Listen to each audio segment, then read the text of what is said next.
Ndugu zangu wapendwa, ninapoona Mtanzania mmoja mhubiri akiumizwa ama mtu wa Mungu akidhulumiwa kwa sababu ya haki, moyo wangu huwa utulii, mtu wa Mungu. Na wakati ili swala la mtumishi wa Mungu Gwajima nilile ulipolifuatilia sana katika mtandao, liliuma moyo wangu sana, mtu wa Mungu, kuona makanisa zaidi ya 2000 yamefungwa katika mji wa Tanzania. Na ni kwa sababu ya watu wakitafuta haki, mtu wa Mungu. Watanzania, ndugu zangu wapendwa, wahubiri na makanisa na Wakristo pamoja na Waislamu na wale wote ambao ni wenye dini katika mji wa Tanzania, kama kuna kitu ambacho mnatakiwa mjue na cha kupingana nacho kabisa, mtu wa Mungu, ni wakati swala ya makanisa inapoingililiwa, wapendwa, kwa sababu Tanzania ni nchi ya amani sana. Mimi nimesomea Tanzania, mtu wa Mungu, nimesomea Tanzania na nimeishi Tanzania muda mrefu sana. Kuna maeneo mengi sana mimi nikitembea kule hata sina haja kutembea na pesa wala nitembee na chakula chochote, maana nikiingia Tanzania naingia kama nyumbani kwetu, mtu wa Mungu. Nimeishi na Wachaga, nimekaa kule, nimesomea Kikatiti, nimeishi Arusha, mtu wa Mungu, nimekaa kule kwenye mikoa ya Rombo, ukiangalia kule Mashati, Mkuu, Mashima, mpaka kule Moshi, mtu wa Mungu.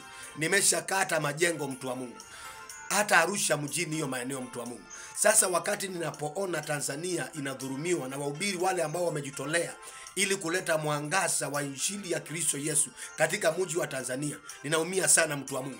Jumapili nilipokuwa nafanya ibada, ilifika katikati nikashindwa kuendelea, na nikaomba kanisa nzima tusimame na tuombe kwa ajili ya mtumishi wa Mungu Gwajima, mtu wa Mungu, maana hii haipendezi na hii haifurahishi kabisa, mtu wa Mungu.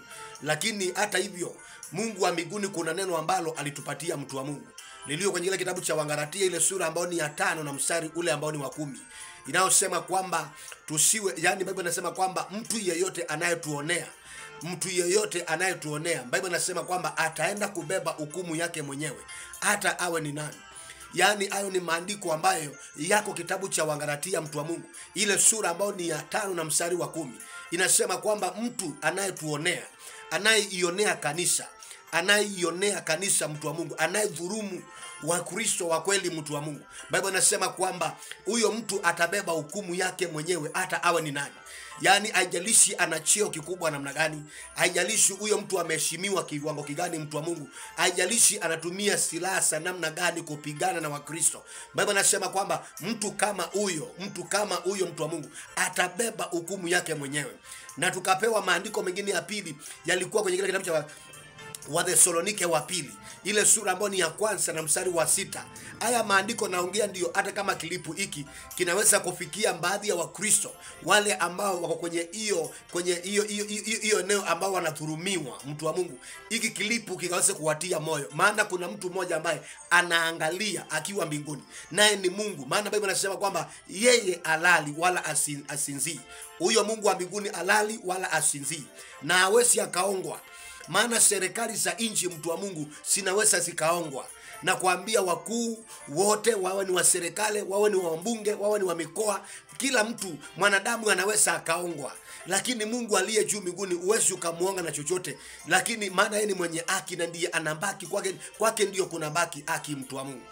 Kwa hivyo ndio nasema hivi, mtu wa Mungu, kitabu cha Wathesalonike wa pili, ile sura ambayo ni ya 1 na mstari wa na mstari wa 6, inasema kwamba ni haki kuwalipa mateso wale watutesao sisi. Biblia inasema ni haki kuwalipa mateso wale watutesao sisi, na Mungu wa mbinguni kutupa upumziko katika vita hizi, mtu wa Mungu aliye hai. Kwa hivyo natoa mwito huu kwa Wakristo wote wa Tanzania, wahubiri wote ambao mumekuwa mkimtumikia Bwana Yesu Kristo katika upendo katika mji wa Tanzania. Ninaomba kabisa kwa huruma za Mwenyezi Mungu ya kwamba swala hili mlichukulie kwa uzito sana, na mjue kwamba kanisa inapaswa kumwomba Mungu wa mbinguni. Kwenye kitabu cha Matendo ya Mitume 12, ukiangalia wakati Petero alipokuwa amekamatwa na yule mfalme, maana mfalme yule alikuwa amezoea kufanya mambo kama hayo, na alikuwa anaona kwamba inapendeza watu wote waliokuwa anakaa nao kwenye eneo yake na kwenye cheo chake. Biblia inasema aliendelea akamkamata Petero. Lakini kanisa wakati hiyo kutulia, kanisa lilimwomba Mungu wa mbinguni, na Mungu wa uzima akaleta suluhisho, akaleta ukombozi, na Petero akaachiliwa, maana malaika wa Mungu alishuka na akaenda akamtetea mtu yule. Kwa hivyo sio wakati wa kuangalia mtu mmoja wakati anadhulumiwa, na wakati makanisa 2000 yameshibwa, yamefungwa na yamenyamazishwa yasiabudu mtu wa Mungu. Haifurahishi Mungu wa mbinguni kuona watu wanaabudu kwenye barabara wakitembea tembea, na wengine wameenda wakiapa kabisa. Hapana, ni wakati wa kusimama na kuliombea taifa la Tanzania, na kuombea wahubiri wale wamesimama katika haki, wale watu ambao hawana ufisadi katika Injili. Mnakumbuka kipindi kile cha ule mtumishi wa Mungu ambaye anaitwa Mwakipesile, wakati alikamatwa huyu mtumishi wa Mungu na akawekwa kule gerezani.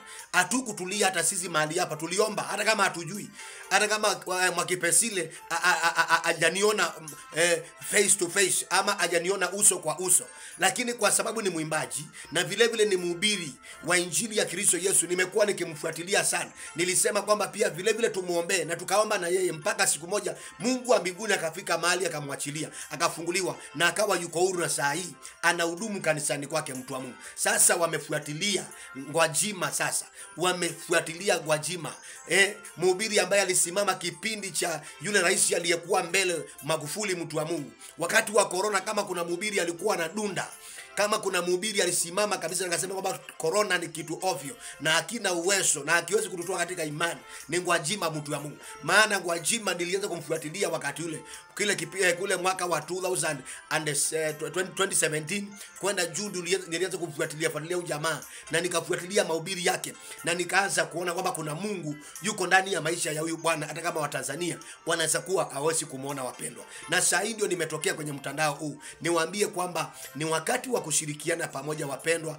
Tuombee taifa la Tanzania, na tuombee hata hivyo watumishi wa Mungu wanaohubiri Injili ya kweli katika mji ule. Naelewa kwamba Tanzania najua imeongoza na wahubiri ambao ni wengi ambao ni feki. Najua nikiongea hili ninajua kabisa kwamba kama kuna nchi ambao inaongoza kwa wahubiri ambao ni feki kabisa ni Tanzania mtu wa Mungu. Maana huko kuna wengi ambao wanahusia watu baraka. Kuna wafisadi wakuu sana katika Injili ya Kristo Yesu katika mji wa Tanzania. Lakini hata hivyo hatuwezi nyamaza wakati tunapoona kwamba kuna wale ambao ni wachache wamesimamia kweli ya Mwenyezi Mungu na huku wanadhulumiwa mtu wa Mungu. Alafu tunyamaze. Ni lazima tusimame na hao watu na tuombe na wao mtu wa Mungu. Maana Biblia inasema tulie na wale wanaolia, aswa katika nyumba ya imani. Tulie na wale wanaolia katika nyumba ya imani. Tulie na wale wanaolia katika nyumba ya imani. Kwa hivyo wapendwa, ninatoa hata hii mwito ikiwezekana hata kwa wahubiri wenzangu wale ambao mnapenda kufuatilia huyu bwana Gwajima na mnapenda kuona kanisa la Bwana Yesu inaendelea vizuri mtu wa Mungu. Tanzania imeishi na amani muda mrefu sana. Kwanza kipindi kama ungekaa kuna mji ungetamani kukaa, kama kuna inji mtu wa Mungu ungetamani kukaa, na kuambia na uponde mali zako kule, mali zako peke yako huko kwa amani na kwa raha yako, ni Tanzania mtu wa Mungu. Maana ni inji ninaitambua kabisa katika amani. Haina hiyo mambo ya uchochezi. Sasa sijui hili linatoka wapi wakati watu mtu wa Mungu wanaumishwa. Watu wanaumishwa, wahubiri wamesimama kuhubiri Injili ya Kristo Yesu na kutetea kweli hii, lakini ndio wale watu ambao wanaonewa mtu wa Mungu. Naomba wapendwa, tusimame katika nafasi tuombe. Na hata hapa Kenya tuombe makanisa, tuombe ndugu zetu wapendwa, tusikubali uchochezi na kuchonganishwa pamoja. Ndugu zangu wapendwa, nimesema mimi ni mmoja kati ya watu ambao wamesomea Tanzania. Nyimbo nyingi zangu nimeimba na lugha za Tanzania. Kama unasisikiza vizuri, kama umekuwa ni mtu kunifuatilia sana kwenye mtandao, utasikiza vizuri kwamba nyimbo zangu sina utunzi mwingi sana wa Kitanzania mtu wa Mungu, na lugha zingine ambazo ni sauko, kwa sababu nilipenda kukaa kule na nimelelewa kule mtu wa Mungu. Kwa hivyo siwezi kunyamaza na kutulia, lazima niingie kwenye maombi. Na hata saa hii kanisa lile ambao na hudumu saa hii nimeshaliangisa kabisa tusimame katika maombi mpaka tutakapoona haki imetendeka. kwa ajili ya mtumishi wa Mungu Gwajima katika mji wa Tanzania. Kwa hivyo watumishi wa Mungu mnaotumika katika nchi ya Tanzania, ninawapenda sana, na Wakristo wote mlio katika mji wa Tanzania nawapenda sana na upendo wa Bwana Yesu Kristo. Na hata hivyo ninawaombea sana ili Mungu wa mbinguni awasaidie, na wale mliofungiwa makanisa ili Bwana Yesu Kristo aingililie katika swala hilo, na vile alivyotetea kanisa lake pale mwanzoni awatetee na nyinyi mpate haki yenu katika jina la Yesu Kristo. Msikate tamaa, maana mwokozi wetu Yesu Kristo yu karibu na atawatetea na atawapigania. God bless you so much. Nifuatilie sana katika TikTok na Facebook kwa jina Mtume wa Neema.